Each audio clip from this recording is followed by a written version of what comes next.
नमस्कार मित्रांनो, माझं नाव तुषार, मी एक बेवडा आहे मित्रांनो. केवळ आणि केवळ परमेश्वर मित्रांनो. सातत्याने मीटिंग करतोय, बांधवांच्या मध्ये राहतोय. त्याच्यामुळे आज काही दारू प्यायची इच्छा झाली नाही मित्रांनो, त्यामुळे काही दारू पिलेलं नाही मित्रांनो. पहिलं माझं मी दारू प्यायचो तेव्हाचे माझे काय अनुभव शेअर करेन मित्रांनो तुमच्यासोबत. एकतर माझा डोकं किंवा माझा मेंदू किंवा माझी विचार करण्याची क्षमता पूर्णपणे वेगळी आहे मित्रांनो. इडियट कॉइन बॉक्स आहे माझा. डोकं आहे ना, हे पूर्णपणे इडियट आहे मित्रांनो. मी पहिल्यांदा 10वी मध्ये असताना मला पहिला दारूचा घोट पिलो, तेव्हा बिअर पिलो असेल मित्रांनो. आणि तेव्हाच काहीतरी माझ्यासोबत घडलं होतं. एका ठिकाणी आम्ही मित्र फिरायला गेलो होतो. बसचे पैसे असतील, तेव्हा 10वीत असताना घरातले काय 50-1 रुपये द्यायचे, ते पैसे असतील मित्रांनो. आणि आमच्या एका ठिकाणी पार्टी होती, तिथं गेलो आणि तेव्हाच माझं काहीतरी ते बिअर पिलो. त्याच्यानंतर काहीतरी झालं, आमच्यामध्ये वादविवाद झाले मित्रांनो. तेव्हा मी जे बसचे पैसे होते वगैरे काय ते फाडून टाकले. ते असे काही, पण तेव्हा काही समजत नव्हतं मित्रांनो. आणि नंतर हळू ती दारूची सवय वाढत गेली मित्रांनो. नंतर मित्रांच्या मध्ये फिरणं, मित्रांच्या मध्ये वाईट संगतीमध्ये जाणं, हे खूप प्रमाणात वाढलं मित्रांनो. आणि त्याच्यानंतर दारू ही काय, असं पुण्यातून कधीतरी बाहेर गेलो किंवा महिन्यातनं एकदा किंवा असं कधीतरी हे अशी प्यायचो मित्रांनो. पण नंतर असं काय व्हायला लागलं, ती दारूची आसक्ती माझ्यावरती एवढी भयानक सक्ती झाली माझ्यावरती की मला ती प्यावीच लागायची मित्रांनो. पण जोपर्यंत फॅमिली नव्हती, जोपर्यंत लग्न नव्हतं, त्याच्यामध्ये करिअर सगळं बिघडलं मित्रांनो. शिक्षण म्हणा किंवा घरच्यांची अशी इच्छा होती की काहीतरी मी चांगलं व्हावं किंवा मी काहीतरी चांगलं बनावं, किंवा काही घरच्यांच्या अपेक्षा होत्या मित्रांनो. मी पूर्णपणे उलटं झालं सगळं. की मित्रांच्या नादाने बाहेर भांडणं असू देत किंवा काय असू देत, चोऱ्या माऱ्या असू देत, हे प्रमाण वाढत गेलं मित्रांनो माझं. त्याच्यामध्ये कित्येक वेळा चौकी झाली, कित्येक वेळा प्रॉब्लेम झाले मित्रांनो. परंतु माझ्या घरच्यांची अशी इच्छा होती की यांनी काहीतरी डॉक्टर बनावं, इंजिनियर बनावं. घरची परिस्थिती काही थोडी चांगली होती. मला शिक्षणाला कधी असं काही घरातनं पाठपुरावा नव्हता, असं काही नव्हतं. पण वाईट मित्रांची संगत आणि मला ते काहीतरी भारी वाटायचं मित्रांनो की नाही का त्यांच्यामध्ये फिरायचं. जी गुन्हेगारी प्रवृत्तीची माझे मित्र होते, मी त्यांच्यात वावरायचो. पहिला काही प्रमाणामध्ये मी हुशार विद्यार्थी होतो. 3 नंबरच्या आतमध्ये माझा नंबर असायचा 10वी पर्यंत. पण 10वीत असं काय झालं मित्रांनो की खूप प्रमाणामध्ये वाहायला गेलो मी त्याच्यामध्ये, त्या दारूच्या ह्याच्यामध्ये, त्या संगतीमध्ये. आणि मित्रांनो पुढे एक गोष्टी तशाच होत गेल्या. नंतर शिक्षण थांबलं, शिक्षण नाही. आणि अशा ह्याच्यामध्ये नंतर मित्रांनो लग्न झालं. लग्नही पळूनच जाऊन केलं मित्रांनो, लव्ह मॅरेज माझं. त्या बायकोनी माझ्यावरती विश्वास ठेवून पूर्ण घरदार म्हणजे तिचं घरदार सोडून माझ्याकडे आलेली होती. पण नंतर त्या लव्ह मॅरेज केल्यामुळे माझ्या घरच्यांनी मला बाहेर हाकललं मित्रांनो. आणि मी आणि माझी बायको एका 10x10च्या रूममध्ये मी राहत होतो मित्रांनो. त्याच्यामध्ये हे माझं दारूचं प्रमाण इतकं भयानक होतं. तिने कसं बस तरी सावरायचा प्रयत्न करायचा. पण माझं हे दारूचं प्रमाण दिवसेंदिवस वाढत होतं मित्रांनो.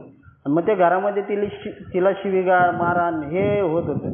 तिला एकतर ती तिकडं पण जाऊ शकत नव्हती ना, इकडं माझ्या घरच्यांचा तर काही आधार नव्हता मित्रांनो. अशा ह्याच्यामध्ये तिने खूप सोसलं मित्रांनो माझ्याबरोबर. नंतर कालांतराने मग जरा त्यांच्या घरातले बोलायला लागले. आणि त्यांच्या घरातले बोलायला लागले तेव्हा आम्ही आम्ही जवळजवळ राहायला गेलो मित्रांनो. आता माझा सासरा आणि माझा मेवणा हे सुद्धा अल्कोहोलिक होते, मी सुद्धा अल्कोहोलिक होतो. ज्या माऊलीचे वडील भाऊ हे तर पहिलेच अल्कोहोलिक आहेत आणि माझा पण हा असा त्रास आहे. म्हणजे पूर्णपणे तिचे 2दा-3दा आत्महत्येचे प्रयत्न झाले मित्रांनो माझ्यामुळं.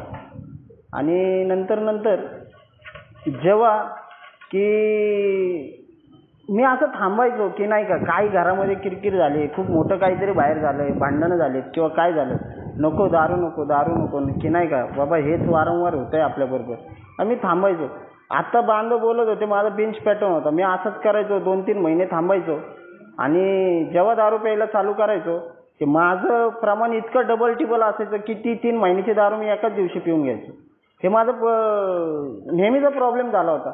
आणि मी दारू पिलो म्हणजे माझ्यासोबत काही ना काहीतरी वाईट गोष्ट ही हमखास घडलेलीच असायची मित्रांनो. पहिलं म्हणजे हे समाजापर्यंत ठीक होतं. नंतर तो जो माझं दारुडेपण आहे इतकं भयानक घरामध्ये वाढलं. जी बाहेर भांडणं होत होती, जी बाहेर हाणमार होत होती, ती माझ्या घरापर्यंत पोचली मित्रांनो नंतर. आणि जे प्रत्येकाच्या आयुष्यामध्ये होतं ते माझ्या आयुष्यात झालं. फॅमिली सोडून जाणं, सगळ्या काही गोष्टी झाल्या मित्रांनो. नंतर मी एका ठिकाणी कामाला होतो. तिथं मला सॅलरी काहीतरी चांगली होती, चांगलं चाललं होतं सगळं. पण या दारूच्या ह्याच्यामुळेच अति म्हणजे नाही का की नाही तो टोकाचा विचार, याच्यामुळे मी चांगली नोकरी सोडली मित्रांनो. आणि मी माझ्या डोक्यात खूळ बसलं की मला काहीतरी स्वतःचं चालू करायचं आहे. मी माझा स्वतःचा बिझनेस चालू केला मित्रांनो खरा, पण त्याच्यामध्ये पण सातत्य नव्हतं मित्रांनो माझ्यामध्ये. म्हणजे काय ना की तिथं आहेत ना लोक कामाला, मग आपण काय करायचंय, आपण कशाला जायचंय किंवा काय. किंवा मी मेडिकल क्षेत्रामध्ये काम करतो मित्रांनो, की या दारू एवढी हावी झाली होती माझ्यावरती की माझं ब्लड कलेक्शनचं काम आहे मित्रांनो. मी लोकांच्या ब्लड टेस्ट करतो आणि उपाशीपोटी जेव्हा घरी जायचं असतं पेशंट लोकांचं ब्लड घ्यायला, तेव्हा मला सकाळी पहिलं दारू पिल्याशिवाय जमत नव्हतं मित्रांनो. मला 4 वाजता 5 वाजता दारू घ्यावीच लागायची, नाहीतर मी ब्लड काढू शकत नव्हतो. माझे हात थरथर कापायचे. मी ती 90 पिल्याशिवाय मला पुढचं काम शक्यच नव्हतं मित्रांनो. आणि मी हा पण विचार नव्हता केला की जर समोरच्याला कळालं की हा जो दारू पिलेला आहे, समोरचा व्यक्ती माझा ब्लड घेतोय, हा दारू पिलेला आहे, मी त्याच्या घरी गेलो, त्याला समजलं, माझी डिग्री, माझं लायसन्स हे गायब झालं असतं, म्हणजे कॅन्सल झालं असतं मित्रांनो. ही पण आत्ता इथं आल्यावरती जेव्हा मी एमध्ये आलो तेव्हा मला आत्ता कुठं जाणवतंय की परमेश्वराची कृपा काय असते. एमध्ये आल्यावरती काय झालं, खूप काही सोचलेलं आहे मित्रांनो. हे असंच वारंवार चालू होतं. आणि मी जेव्हा माझा बिझनेस चालू केला होता तिथे मी एका दारूच्या गुत्त्यावरती प्यायला जायचो मित्रांनो. ती पोरं काम करतायत आणि मी इकडे त्या दारूच्या गुत्त्यामध्ये सकाळी घरातनं बाहेर पडायचो की मी दुकानावरती चाललोय. पण ते तसं नव्हतं मित्रांनो. तिकडे ती लॅब चालू असायची आणि मी इकडं दारूच्या गुत्त्यामध्ये असायचो मित्रांनो. तिथं थोडी ओळख निघली, तिथं ओळख झाली, तिथं हे झालं, माझं मन तिथं रमायला लागलं मित्रांनो. आणि नंतर ओळख होऊन ती दारूचा गुत्ता मीच चालवायला घेतला. तो दारूचा गुत्ता चालवायला घेतला. सकाळ दुपार संध्याकाळ मी तिथेच असायचो मित्रांनो. म्हणजे घर नावाचा प्रकारच नव्हता. तिकडं बायको एकटी घरी आणि तिचं म्हणजे तिच्या आईवडिलांचं घरी येणं चालू झालं होतं. आणि अशामध्ये माझा एक व्यवहार झाला माझ्या सासऱ्यांसोबत. म्हणजे माझ्या मिसेसनी माझ्या पश्चात त्यांना काही पैसे काढून दिलेले होते आणि त्या कोविडच्या काळामध्ये त्यांनी काहीतरी ते 3 ते 4 वर्षाचं व्याजच भरलेलं नव्हतं. आणि त्याचं जे चक्रवाढ व्याज हे पूर्ण 3 वर्षाचं चक्रवाढ व्याज त्या ह्याच्यावरती लागलेलं होतं मित्र. आणि मी दारूच्या ह्याच्यामध्ये मी बायकोला म्हणायचो की अरे आपण जी जागा घेतली ते घर कधी बांधायचं आहे. ती म्हणायची नको, आत्ता नको, थांबा. किंवा अरे तुला काहीतरी जे पैसे आहेत त्याचं सोनं वगैरे करून ठेव, ते बँकेत पैसे किती दिवस ठेवणार. नाही म्हणायची, थोडे दिवस थांबा, आपण नंतर करू, हे करू. मी एक दिवस बँकेमध्ये गेलो मित्रांनो आणि मला तेव्हा कळालं की माझ्या मिसेसनी माझ्या पश्चात माझ्या जागेवरती तिच्या वडिलांना लोन काढून दिलं. त्यांनी 3 ते 4 वर्ष हप्ते भरलेले नाहीत. तिकडनं डोक्यात जी राग किंवा जी चिडीक असते ती गेली मित्रांनो. आणि त्याच्यानंतर वारंवार बायकोला हाणमार, वारंवार तिच्या वडिलांना शिव्या दे, वारंवार तिच्या भावाला शिव्या दे, तिच्या आईला शिव्या दे, हे वारंवार चालू होतं मित्रांनो. आणि त्याच्यामध्ये माझी बायको मला सोडून गेली मित्रांनो. नंतर तर काय भयानक परिस्थिती आली की मी जे सकाळी चालू व्हायचो, नंतर तो बिझनेस तर गेलाच, जे दारूचं होतं ते पण गेलंच आणि मी रोडवरती आलो मित्रांनो. मग मी माझ्या आईकडं माझ्या भावाकडं राहायला लागलो. वडील होते तेव्हा माझे. मी वडिलांकडं राहायला लागलो मित्रांनो. आणि नोकरी नाही काय नाही या अवस्थेमध्ये 24 तास दारू प्यायचो मित्रांनो. मला डोळे मिटण्यासाठी दारूच लागायची आणि फक्त एकच विचार म्हणजे झोप तर लागतच नव्हती. ते ब्लॅकआउटमध्ये गेल्यावरती जे डोळे झाकल तेवढे डोळे झाकलेले असायचे आणि तो स्लॅब, तो फिरता फॅन, घरातले सगळे झोपलेले असायचे. मी एकटाच जागा असायचो. आत्महत्या करायचे विचार यायचे. 3दा आत्महत्येचे प्रयत्न झाले मित्रांनो. आणि मी एकटा फेऱ्या मारायचो असं हॉलमधनं किचनमध्ये, किचनमधनं हॉलमध्ये. आणि माझी आई उठायची की अरे बाबा झोप ना, आम्हाला तरी झोपू दे, तू काय असं येड्यागत करतो. डोक्यावरती परिणाम झाला होता मित्रांनो. आणि पूर्णपणे सगळं संपलंय, सगळं गेलंय, सगळं काही आपल्याला आता काय चारा नाही की नाही का, कोणच नाही आपल्याला. बाहेर स्थान नाही आहे, घरामध्ये स्थान नाही आहे, जिथं राहतोय तिथं पण आपल्याला काही किंमत, काडीमोलाची किंमत आहे. अशा ह्याच्यामध्ये मला याचा मेसेज भेटला मित्रांनो. मी जेव्हा पहिली मीटिंग केली, मी पहिल्या बाकावरती बसलेलो होतो, बांधव बोलत होते आणि मी ऐकत होतो ना, तेव्हा माझ्या डोळ्यातनं अश्रू थांबत नव्हते मित्रांनो. अरे हा माझ्याबद्दलच काहीतरी बोलतोय, ह्याला कोणीतरी काहीतरी सांगितलंय, माझी स्टोरी ह्याला कोणीतरी सांगितली आणि तो माझ्याबद्दलच बोलतोय, हे असं मला जाणवत होतं मित्रांनो. आणि ते ऐकत असताना हे वरती असं म्हणजे नाही का मला बरं वाटलं.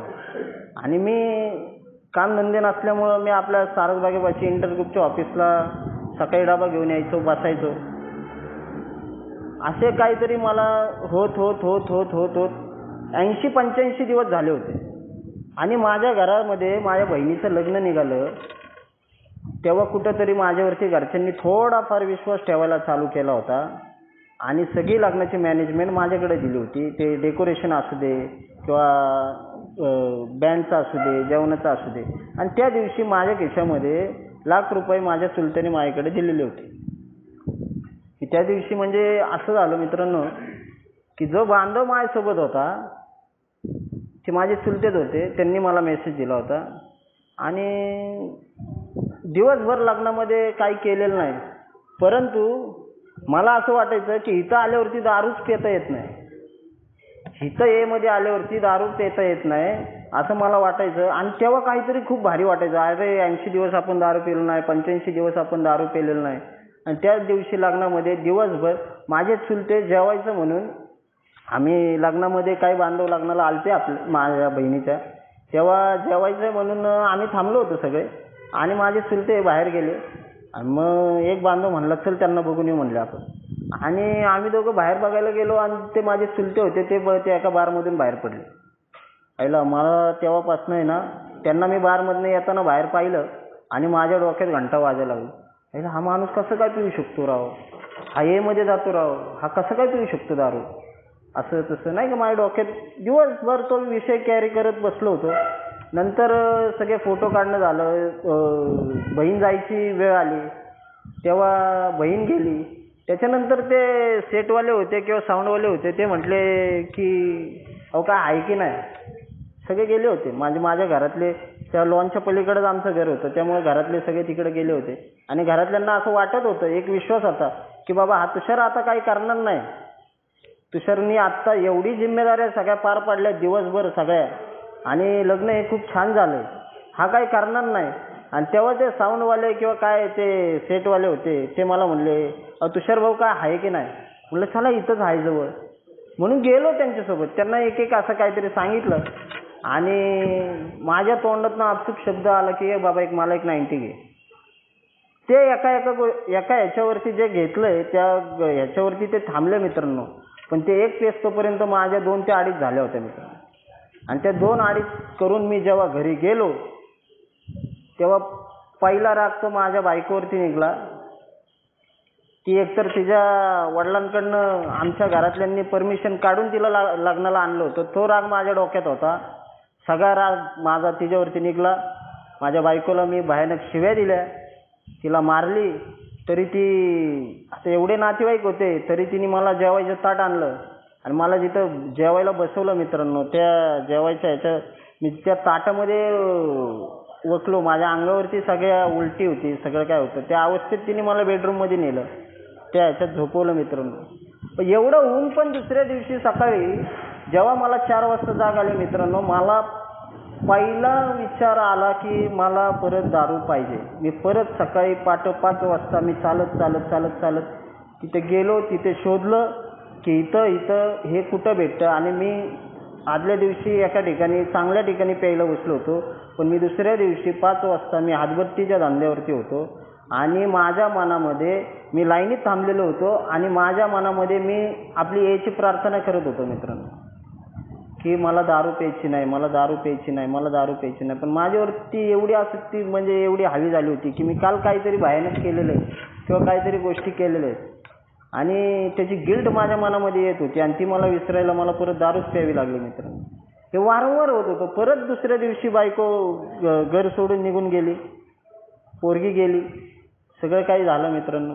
आणि मी परत एमध्ये आलो आणि मी एमध्ये येऊन असाच खूप वेळा मी 4 महिने थांबलो असेल, 6 महिने थांबलो असेल, 7 महिने थांबलो असेल.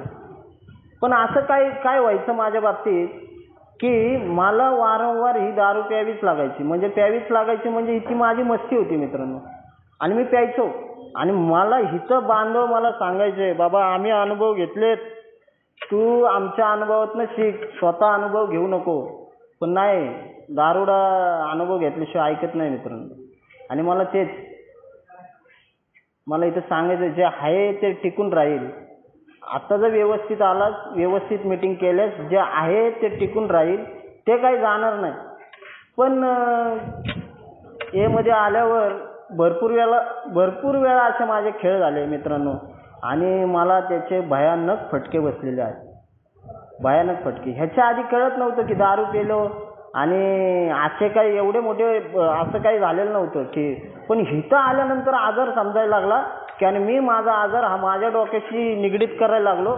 आणि काय नाही रे, विड्रॉलचे त्रास 4 दिवस होतात, 72 तास होतात, त्याच्यानंतर नीट वाटेल, त्याच्यानंतर सगळ्या काही गोष्टी होतील. पण नाही मित्रांनो, इथले फटके खूप भयानक आहेत, खूप भयानक फटके आहेत मित्रांनो. जे माझे ह्याच्यातले मी 2 अनुभव सांगाल. असं आयुष्यात खूप काही घडलेलं आहे, पण ते 2 अनुभव मी माझ्यासोबत एकदम म्हणजे मला दारू प्यायची इच्छा झाली, मी बांधवांशी बोलतोच, मदत घेतोच, पण ते 2 अनुभव मी कधी विसरत नाही मित्रांनो. ते माझ्या आयुष्यातले खूप डेंजर अनुभव, म्हणजे माझ्यासाठी डेंजर आहेत खूप. अशीच माझी बायकोची आणि माझी एकदा भांडणं आली आणि मीटिंगला येत होतो मी. पण मीटिंग मी ही काय करायचो, मीटिंगला यायचो, 5-10 मिनटं मीटिंगला बसायचो आणि त्याच्यानंतर मी मोबाईलवरती बाहेर किंवा जे बांधव बाहेर बोलत असतात मी त्यांच्यात थांबायचो. अरे हा आत्ता जे बांधव बोलत होते, अरे हा चेअरमन आहे, हा काय करणार आहे, हे असं आहे, ह्या मीटिंगमध्ये हा कोणाला शेअरिंग देणार आहे, हे आम्हाला आधीच माहिती आहे. ही अशी चर्चा करत बसायचो बाहेर. आणि मीटिंग ही मनापासून करत नव्हतो मित्रांनो. मनापासून मीटिंग ही माझ्याकडनं होत नव्हती. आणि त्याचे पण फटके हे जे मी काय एमध्ये येऊन खेळ केलेत, तर त्याच फटक्यातला एक प्रकार आहे मित्रांनो की मला फटके बसले. ही मीटिंग मी कॅज्युअली घेतल्यामुळं हे मीटिंग मी वारंवार मीटिंगमध्ये यायचो, पण मी बाहेर थांबायचो मित्रांनो, त्याच्यामुळे मला ते फटके बसलेले. एकदा अशीच माझी आणि माझ्या बायकोची भांडणं आली. भांडणं म्हणजे ती वैतागलेली होती, ती जॉबला जाते, ती वैतागून आली होती बसनी. आणि मी तिला म्हटलं असंच काहीतरी कर, भाजीवरनं काहीतरी झालेलं होतं. आणि तिने काहीतरी शब्द वापरला मला आणि मी शिवीगाळ केली आणि मी तिला म्हटलं मी दाखवतोच आणि बाहेर बारमध्ये बसलो. म्हटलं एकच 90 प्यायची, एका 90त आपल्याला काय होणार नाही, थोडं डोकं शांत होईल आणि मग त्याच्यानंतर आपण परत घरी येऊ आणि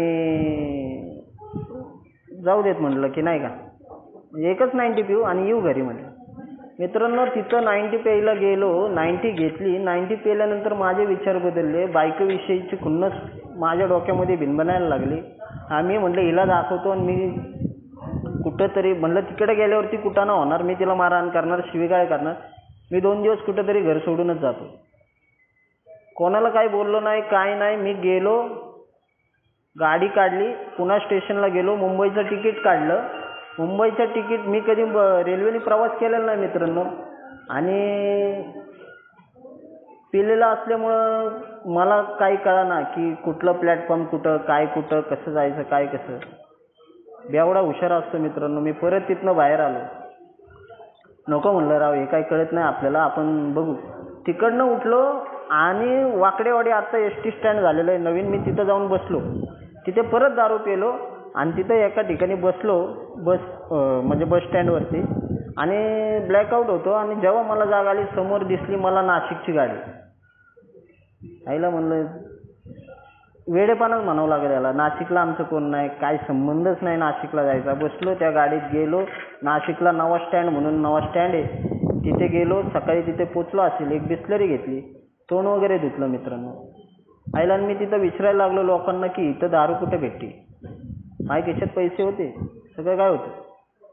म्हणलं इथं दारू कुठं भेटते मित्रांनो. मी तिथं गेलो आणि त्यांनी मला सांगितलं इकडे जावं, इथं दारू भेटते.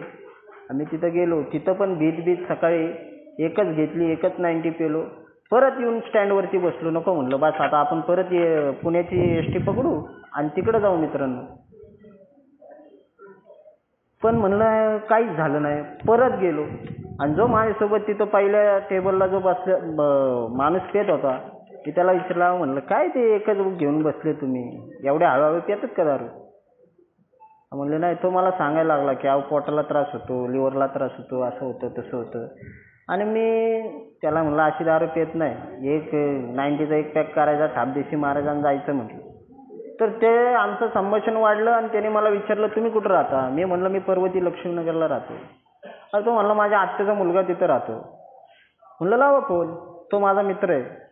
मग त्याचं माझं बोलणं झालं, अरे मी म्हटलं कसलं भारी, आपण इथं कोण ओळखीचं नाही नाशिकमध्ये आपलं, आणि इथं आपण ओळख काढली, कसलं भारी आपण, नाही का. आणि तिथे दारू जास्त झाले मित्रांनो. आणि मला तिथं वनीदेवीला जायचं होतं दर्शनाला. तिथं मी वनीदेवीला दर्शनाला जायचं म्हणून गेलो, पण तिथं विचार भरकटले त्याच्या माझ्या ह्याच्यामध्ये. इथं माऊली भगिनी आहेत म्हणून मी काही जास्त माझा अनुभव शेअर करणार नाही, पण विचार भरकटले. बाकीच्यांनी समजून घ्या मला कुठं जायचं होतं, कुठं नाही किंवा काय. मी अशा ठिकाणी गेलो आणि तिथं सुद्धा मार खाल्ला राव. तिथं मार खाल्ला आणि तिथनं मी परत नवा स्टँडच्या इथे आलो आम्ही रिक्षाने. त्याला म्हणलं जेवण करू आता, आम्ही आमचं जातो. तर तो म्हणला लिटिल. तर म्हणलं चला जाऊ. परत तिथंच आलो. जेव्हा परत घ्यायला गेलो मित्रांनो, तेव्हा माझी अवस्था अशी होती, मला दुसऱ्या दिवशी, म्हणजे त्या दिवशी तर काय झालं मला माहीत नाही. मी त्या दारूच्या दुकानाच्या बाहेर, मी तिथं बाहेर पडलेलो होतो. माझ्या खिशातले 20-25 हजार रुपये गेलेले होते, मोबाईल गेलेला होता, असाच पाऊस चालू होता. आणि सकाळी जेव्हा दुसऱ्या दिवशी काय तो दुकानदार असेल, त्याने जेव्हा दुकान उघडलं, तेव्हा पहिली माझ्या अंगावरती बादली ओतली अख्खी पाण्याने. तेव्हा मला कुठेतरी जाग आली. मी बघितलं माझा मोबाईल गेलेला आहे, माझे पैसे गेलेले आहेत, कोणाचे नंबर पाठ नाहीत, काय नाहीत. आणि मी तसा भयभीत अवस्थेमध्ये परत त्या स्टँडवरती आलो. आणि जे तिथं माईकवरती अनाऊन्समेंट करतात की नाही का, की ही गाडी इथं लागेल, ती गाडी तिथं लागेल, ती गाडी तिथं लागेल. मी तिथं जाऊन वारंवार त्यांच्या पाया पडत होतो. अहो मला पुण्याला जाऊ द्या, तुमचा कुठला एक नंबर द्या, मी तुम्हाला तिकडनं पैसे पाठवतो, हे करतो. आणि मी सारखंच जात होतो. तिथं मला मारलं, तिथं मला खूप मारलं. आणि नंतर मी त्या एस टी स्टँडवरती झोपलो होतो. तिथं जे कॉन्स्टेबल असतात, फिरत असतात इकडं तिकडं, त्यांनी सुद्धा मला मारलं. त्यांनी मला हाकललं. आईला मी घाबरलो. म्हणलं आता पैसे तर खिशात नाहीत, नंबर कोणाचे पाठ नाही, काय करायचं, कसं करायचं. आणि मित्रांनो ते एस टी स्टँडच्या इथं कोपऱ्यामध्ये एक झाड होतं. मी तिथं जाऊन बसलो. म्हणलं संपलं आपलं, नाही का. आणि एक माणूस तिथं आला. त्याच्या पाठीमागं हातामध्ये पोतं होतं आणि तो बाटल्या गोळा करत होता. तो म्हणला काय झालं रे. म्हणलं अरे दादा, म्हणलं माझं मोबाईल हरवला आहे, म्हणलं माझे पैसे मारले, असं झालं तसं झालं. तर म्हणलं मी तुला मदत करू शकत नाही, तू दारू पिणार का. एवढं होऊन सुद्धा दारूची आसक्ती एवढी होती, मी एवढा भिलेलो होतो की म्हणलं हा. मी त्याच्यासोबत बाटल्या वेचायला लागलो. त्याच्या पोत्यामध्ये बाटली, एक प्लॅस्टिकची बाटली मी एक टाकत गेलो. 2-2.5 किलोमीटर चालत गेलो हातभट्टी धंद्यावर. त्यांनी मला तिथं 2 फुगे पाजले. परत एक फुगा मला खिशामध्ये दिला. मी एवढा भिलेलो होतो की रात्री एस टी स्टँडवर काढायची कशी नव्या ठिकाणी, आपल्याला इथलं काहीच माहीत नाही. मित्रांनो, त्या झाडाखाली बसलेलो होतो आणि ह्याच्यामध्ये असा हात टाकला आणि माझं जॅकेट होतं. जॅकेटल्या आतल्या खिशात मला 500 रुपये सापडले. म्हणजे ते ज्यांनी मारलंय माझं पाकिट किंवा काय असावं, त्याने 500 रुपये ठेवलेले असं मला वाटतं. आणि मित्रांनो, मी आहे तसा पळत त्या एस टी स्टँडवर गेलो आणि एस टीमध्ये बसलो पुण्याच्या. तर ते कंडक्टरनी सुद्धा मला बाहेर हाकललेला होता. माझी अवस्था एवढी खराब झाली होती, एवढी भंगार झालेली होती. ते कंडक्टरनी सुद्धा मला एस टीच्या बाहेर हाकललं मित्रांनो. आणि दुसरी गाडी लागलेली होती पलीकडं, तिसरी पलीकडं होती. तिकडची गाडी लवकर जाणार होती. ती गाडी चार तासानंतर निघाली. मी पाठीमागे जाऊन सेकंडला सीटावरती मी झोपलेलो होतो की म्हणलं इथं जर कोणी पाहिलं तर इथनं परत मला बाहेर काढतील, एवढं घाबरलेलो होतो. आणि माझ्या शेजारनं 2 ते 3 गाड्या पुण्याच्या निघून गेल्या, पण माझी खाली उतरायची डेअरिंग होत नव्हती. आणि तशा अवस्थेत पाठोपाठ मी मित्रांनो वाकडेवाडी स्टेशनला आलो. घाबरलेलो होतो. गाडी कुठं लावली हे माहीत नव्हतं. गाडी अख्खी स्टँड शोधली, माझी 2 व्हीलर मला दिसली. एक हे आली, त्यातले काहीतरी 200 रुपये राहिलेले असतील 500 रुपयामधले.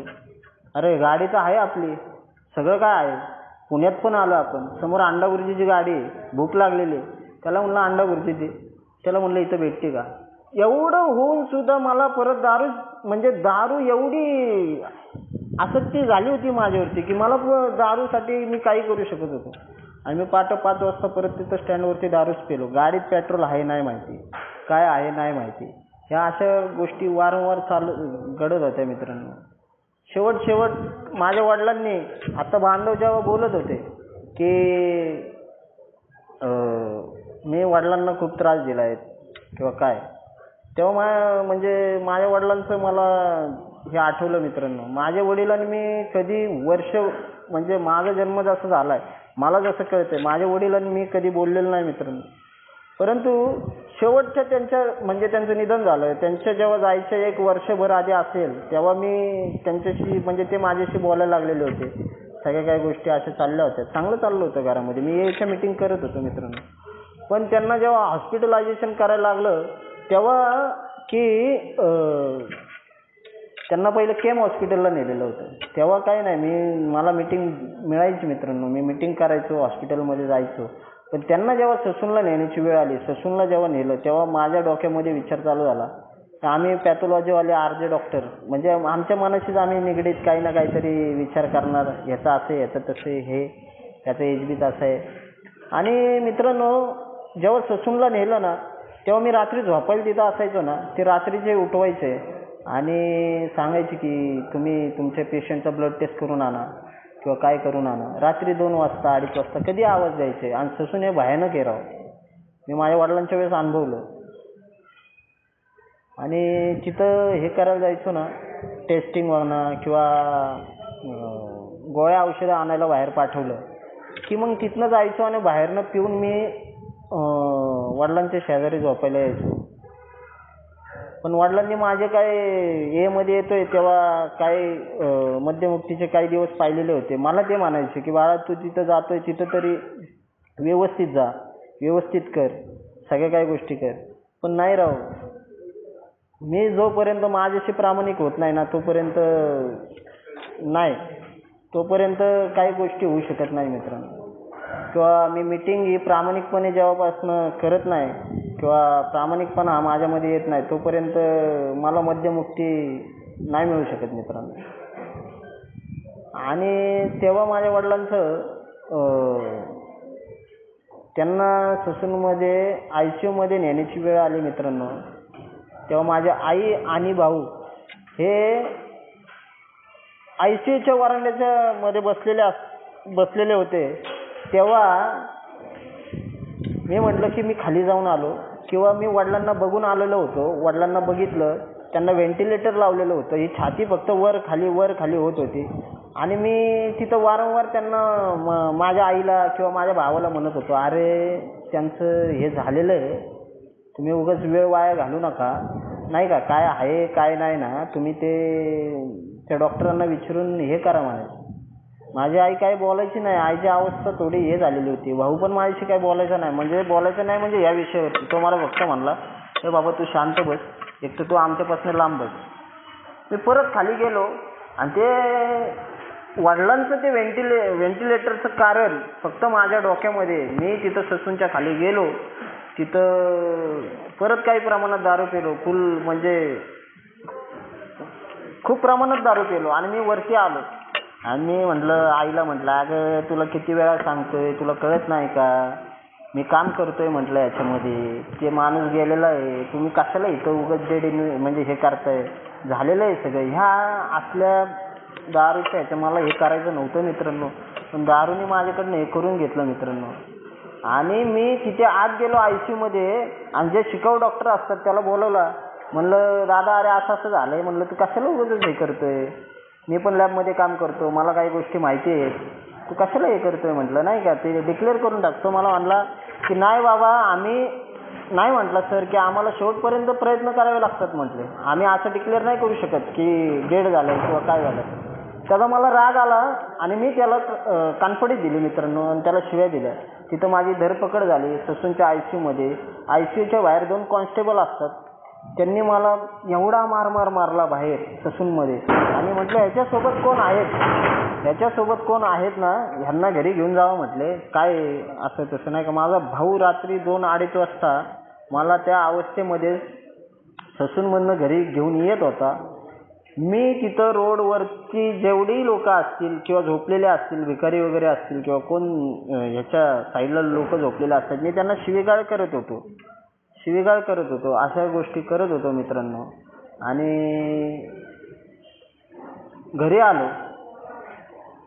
घरी आलो माझ्या भावाने मला आत ढकललं आणि बाहेरनं कडी लावून तो परत दवाखान्यात निघून गेला मित्रांनो.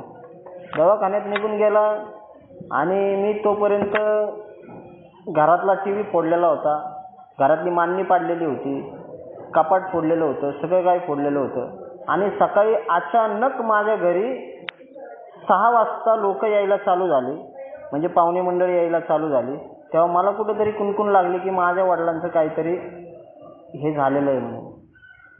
आणि जेव्हा कळालं की वडील गेलेत आता, ते पण असं आता वडील गेलेले आहेत म्हटल्यावरती मी घरात थांबणं अपेक्षित आहे. मी घरातला मोठा मुलगा आहे. मी तेव्हा पण सकाळी जाऊन दारूच पेलो आणि येऊन काही न केल्याचा आव आणला आणि मी तिथे येऊन थांबलो.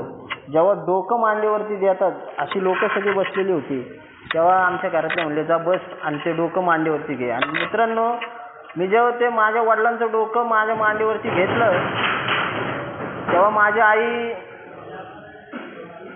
माझ्या आईचा शब्द फुटत नव्हता, पण माझी आई एवढ्या जोराने ओरडली की ह्या माणसाआधी हा भाडकाव माझ्यासाठी मिळालेला आहे, ह्याचा काही संबंध येत नाही, हा आमचा कोण नाही मित्रांनो.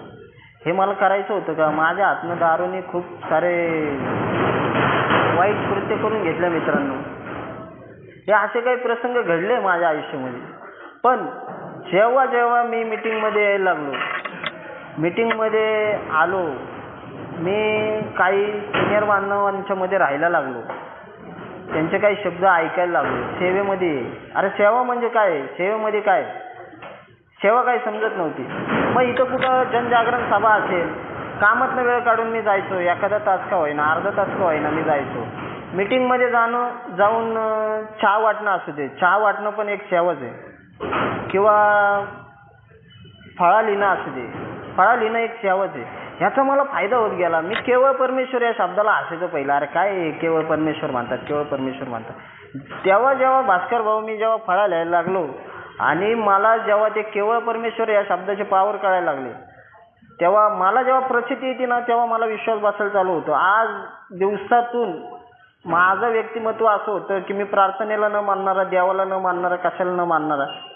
पण या मीटिंगमधनं मला प्रार्थनेचा अर्थ कळाला आणि माझ्या आज दिवसातून 100 वेळा माझ्या मुखातून प्रार्थना ही माझ्या मुखातून निघते म्हणजे मनातल्या मनात संघर्ष चालू असतो, काही गोष्टी असतात. आजही घरामध्ये काही आलबेल नाही, आलबेल नाही म्हणजे आहे, व्यवस्थित आहे, पण माझा मूड स्विंग आहे. मला कधी काही गोष्टी चढ उतार हे चालू असतात. कामाच्या ठिकाणी संघर्ष होतो, सगळ्या काही गोष्टींचा संघर्ष होतो.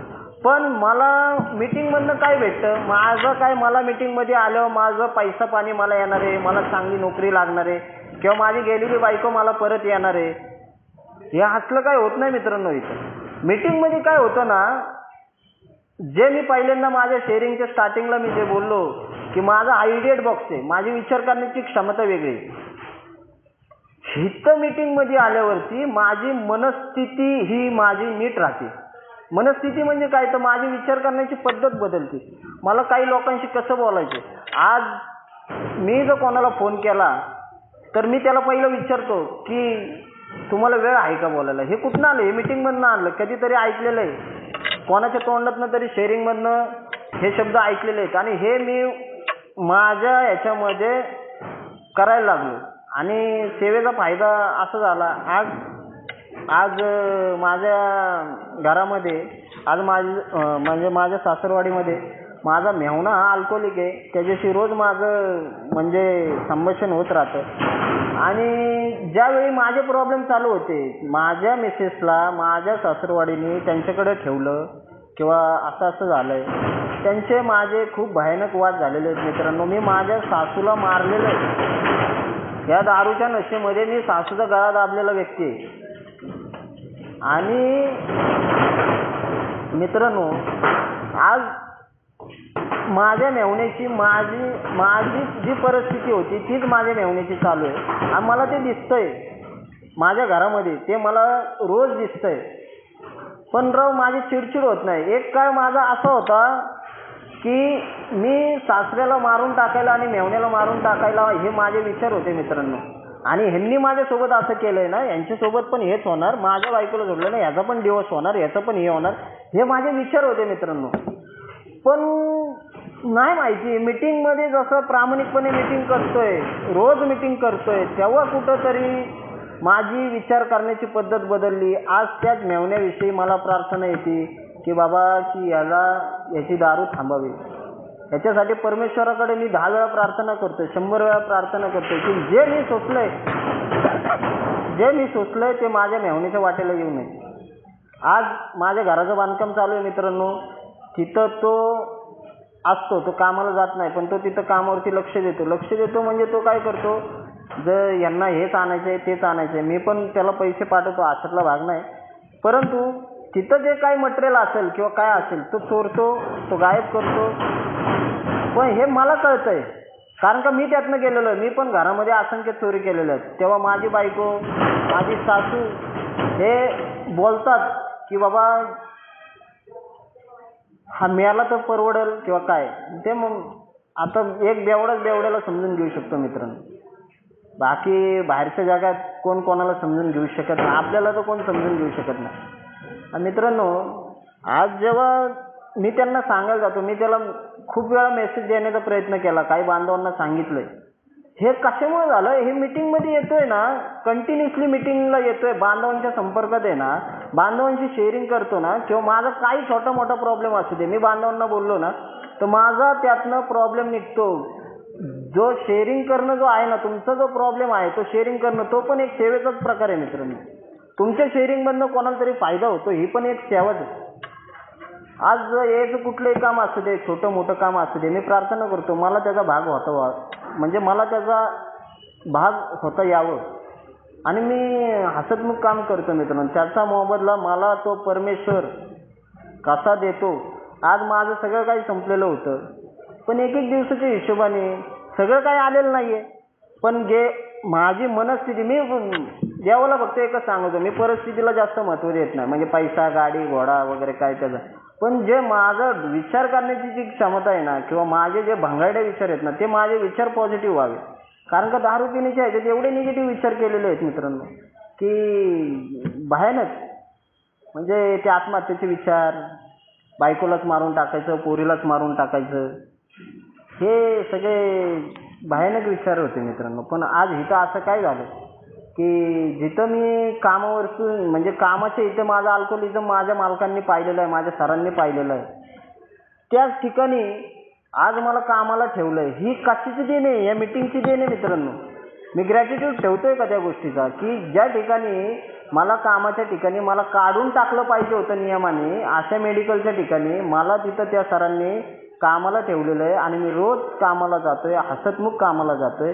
तिथं माझ्यावरती एक एक जबाबदाऱ्या आता सर द्यायला लागलेत. आता कुठं सरांचा विश्वास बसायला लागलाय आणि मला मजा येते मित्रांनो काम करण्याची.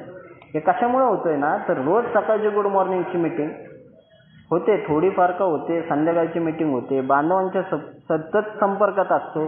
बारक्या बारक्या गोष्टींमध्ये जर काही अडचण आली तर बांधवांच्या मध्ये बोलतो. याचा फायदा मला होतोय मित्रांनो. आणि जे वारंवार खेळ करायची माझ्यावरती शिक्कामोर्तब केला होता, अरे तो काय तुषार नाही, तो बघ 3 महिन्यांनी पिल, तो बघ 2 महिन्यांनी पिल. ह्या वेळेस मी असं ठरवलं की मी आहे ना दिवसच मोजत नाही, किती दिवस झाले काय झाले हे मला माहिती नाही. काय आजचा दिवस आहे, मला आजचा दिवस मी सकाळी उठलोय, सकाळी प्रार्थना केली, मला आज दारू प्यायची नाही. संध्याकाळी झोपताना एकदा प्रार्थना केली, मला आज दारूपासून मला मुक्तता दिली. देवा तुझे परमेश्वरा तुझे आभार आहे. हे मला या मीटिंगमध्ये मिळालं मित्रांनो. हे कधी मिळालं, हे जेव्हा मी जे सातत्याने थांबलेले बांधव आहेत मी त्यांच्यामध्ये राहायला लागलो, त्यांचे विचार ऐकायला लागलो किंवा ते सांगतायत. माझे आत्ता एक आपले ह्याच्या आधी जे बांधव बोलत होते, मी माझी अक्कल चालवणं बंद केलं. खरं आहे, मी माझी अक्कल चालवणं बंद केलं तेव्हा कुठंतरी आणि मजा यायला लागली मित्रांनो. मला बोलायची संधी दिली. धन्यवाद.